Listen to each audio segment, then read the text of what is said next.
I've been called a ginger nut so many times in my life. In this biscuit universe, there is only the Jaffa Cake. It's my job to be articulate sometimes. In one. Don't put my arse in the videos, that's alright. I'm Harry F. We're backstage at South by Southwest, London, and this is my cup of tea. Think in my old age, and as like a southern, awful Londoner, for some reason Earl Grey sounds more appropriate. How do you feel about that? I don't mind, I'm a Yorkshireman. Yorkshireman, I'm so sorry to offend you. The blasphemy continues, I see. I am a water person first. I don't know what nutcase would put milk in like before. So the essential, I think, is a squeeze on the side. When I was making tea for my mum, I was extremely proud of my tea process when I was younger. Don't put my arse in the videos, that's alright. Not too much, not too little. Little bit dark. There is some creamy textures, but they're hidden beneath the brownie hues. Did you graduate to Earl Grey? Did you graduate to oatmeal? Or Do you know what? This has just happened right now. You've been my tea shaman into the next stage of my tea career, which is hit yourself in the foot, really, didn't you? Because I would normally be here, but you brought me here, and now I'm a Earl Grey man. Earl Grey, tasty, delicious, brown, and creamy. If you put milk in it. yeah, bit floral. It's good stuff. Touch of perfume, which shouldn't be nice, but it is. It's my job to be articulate sometimes. Do I drink the tea, or does it go into an archive at Abbey Road? I've got an immediate winner as a ginger man. Jaffa Cake. Full stop. There's just no more discussion. In one. Get these away from me. In this biscuit universe, there is only the Jaffa Cake. This is the dark matter of the biscuit universe, and this is the matter. As an orange man holding an orange biscuit, the universe is complete. Am I going to ruin your plan if I eat all your Jaffa Cakes? No, I've got extras. Thank you. 1 second, please. I need to drink my tea. Yeah. As a ginger man, how do you feel about the gingerbread? Trauma. Pure trauma. I've been called a ginger nut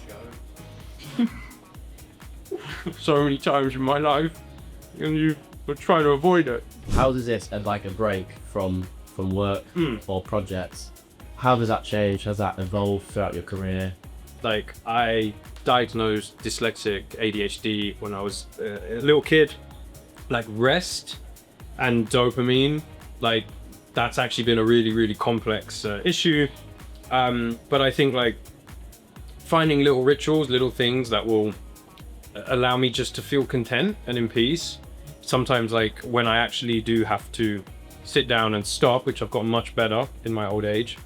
I used to find that very difficult as a kid, and if I was drawing, painting, making music, doing things, that was my rest. I train like a crazy person. I love sports. Chess used to chill me out, but I played way too much, and now again there's a pattern here. Doing lots of one thing, feeling like rest.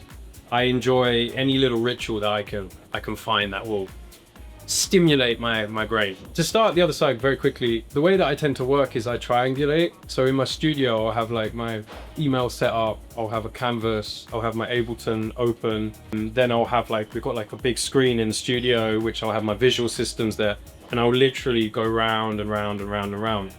So it's moving between things. So sometimes the way that I have a break is by just working in a different part of my ability. So if I go from music and I'm getting a bit bored, a bit uninspired, then I switch to visual art. And then when I get bored of visual art, I switch to like generative systems, prompting, like AI, tech-based stuff. And it's that engine that just really, really works for me, and I never sleep. I never went on a proper holiday that wasn't work-related till like maybe 3 years ago, which is awful. I'm so ashamed of that concept. I'm being honest with you over this cup of tea, is that when you're a creative and you find something that works and you find peace in that, it's an obsession. Like, it consumes your waking life, and it's such a gift. It's amazing. But as you're as time goes on, it's so essential that you find the other side. And I've only really started to find that in the last like three-ish years. Like taking time, just having boundaries. Like, yes, I could do a show here and perform here or give a talk here, but no. The possibility of nothing, like there can be an abundance in just not making too much of a plan and enjoying things. That's something that I'm exploring a lot at the moment.